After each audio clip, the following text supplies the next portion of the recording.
Moving on to this. America's balance sheet, it's out of whack and headed the wrong way. For the first time since World War II, publicly held debt is now bigger than the entire U.S. economy, hitting 100.2% of GDP. And Washington, well, still spending like there's no tab coming, with a projected $1.9 trillion deficit this year alone. Joining us now is Exit Wealth Advisors President Ted Jenkin. Ted, nice to see you. I got to tell you, those numbers sound bad on their face, but you're saying it's even worse than they sound. What do you mean? Well, good to see you, Brian. And I think this is like a check engine warning light on your car. When you look at the fiscal budget that we put together in the United States after Social Security and Medicare, we are now spending more than $1 trillion on our own debt in terms of interest.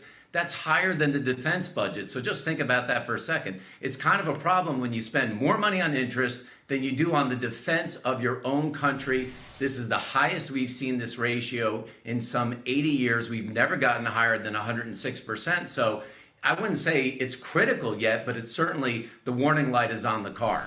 You know, I had a car once with a warning light on, the check engine light. I drove it for a long time. Okay, I'm not saying that was good. I just did that. But here's the question I guess I have then. So we've got this problem. It wasn't that long ago we tried DOGE. We tried to do this thing to take some of the expense out of the federal government to get on top of it. You know, we got a little bit done there, Ted, but we didn't get a lot. That felt like the biggest push I'd ever seen in my lifetime to try to get a rein on spending. If that didn't work, are we just out of luck? How do you get out from under this? Well, I wish I had an unlimited credit card that I could use in perpetuity, but it just isn't going to work that way. I think three things have to happen at one time. Number one, we do have a revenue problem. Remember that 84% of our revenue comes from personal income tax and payroll tax. So we have to solve that, which solves part of what happens in Social Security. We still need to be fiscally conscious when we look at our budget and what we're spending every year. And then hopefully the policies that President Trump has put into place right now will take effect and we'll be able to grow GDP even faster. All three of those have to happen in unison to get this in check. But albeit together, 100% debt to GDP ratio isn't inherently a massive problem yet. You know, you said we had a revenue problem.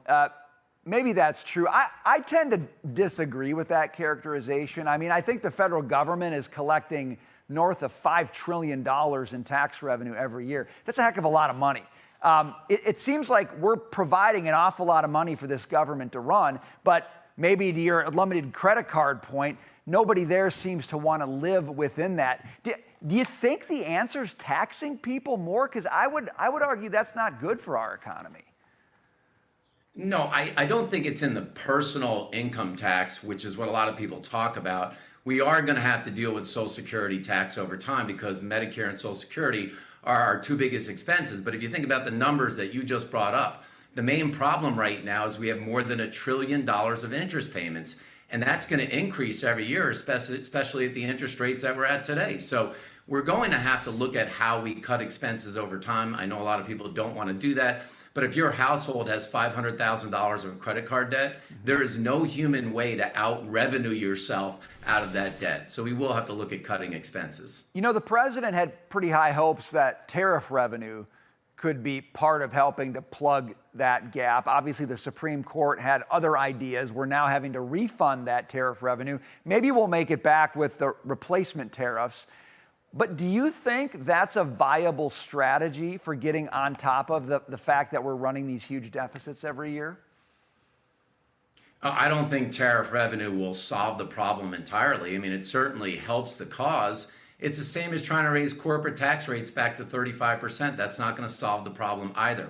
If you really look at the revenue in this country, almost all of it comes in two buckets. Personal income tax, and the problem is, Brian, 40% of Americans pay no tax at all. The top 10% pay 71% of the tax, which is a real problem. Pay your fair share. At 71%, you're probably paying your fair share. So it's really in those buckets of payroll taxes and personal income taxes. That's where the money's going to come from. Yeah, I agree with you on that one. The fair share mantra rings very hollow to me when you quote the numbers you just quoted. Ted Jenkin, great stuff. Good to see you.